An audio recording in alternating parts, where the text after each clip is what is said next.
Israel taking historic steps to outlaw and become, well, the first Middle Eastern country to outlaw gay conversion therapy. Very interesting, guys. We're going to talk about this. Before I go any further, though, if you enjoy my content here on YouTube, guys, would you consider sponsoring my channel here through Patreon? You could do so for as little as $5 a month at patreon.com/conservativetruth. The link is in the description, guys. Your support helps to support those who are Christian conservative content creators like myself, who are constantly being suppressed by YouTube, having our videos demonetized, guys. You know the deal at this point. Well, you're going to get my exclusive bonus content where I talk a lot more about sensitive information. You're always going to get alerts and notifications for anything that goes up on Patreon, unlike YouTube. So thank you so much for the support with that. Now, please like this video, share it, subscribe, hit the bell, and check the channel on a regular basis so you don't miss anything because, like I said, YouTube is not going to give you all the alerts. Now, let's talk about Israel here. This was historic. Like I said, they are taking steps right now to be the first country in the Middle East to outlaw gay conversion therapy. You guys know what that is, right? Okay. Anybody, they sit you down and they try to counsel you and try to convince you, no, look, you don't have to be this particular way. You don't have to identify as this or identify as that, okay?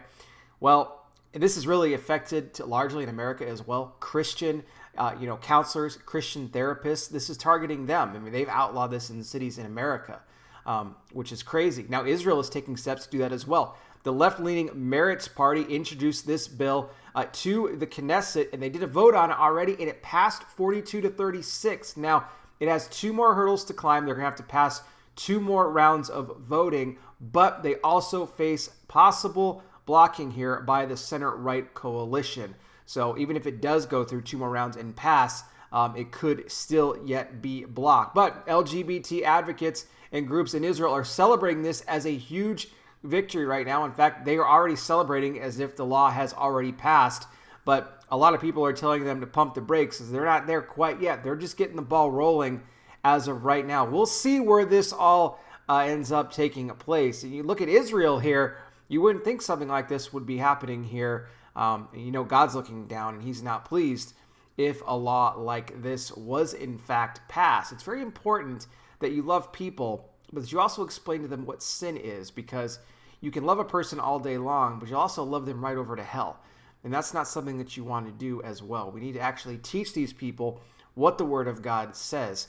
Not condemn them, but teach them and love them, but not approve the lifestyle, not endorse it. And that's something that a lot of Christians are doing right now, and we can't be doing that at all. Now, in some other news in Israel, protesters gathering outside the home of Prime Minister Benjamin Netanyahu, calling for his resignation over everything going on with Corona right now. They are not happy with the way the government has handled the situation. There's been lockdowns in Israel, and then they reopened, and now their cases are spiking out of control again. So you got protesters are outside of his house today. In fact, you got anti-Netanyahu protesters on one side. You got pro-Netanyahu protesters on the other side. Police are monitoring that situation right now. We're in the last days, guys. Jesus Christ is coming back soon. The world is full of chaos right now and confusion. Everything is happening. Be prepared to meet the Lord because he's coming back soon. I'll put more information on this in the description. What do you think? Let me know in the comments. Thank you so much for watching. I really do appreciate it. I'll be back with more. You guys take care. Please be safe out there. God bless each and every single one of you, and I'll talk with you soon.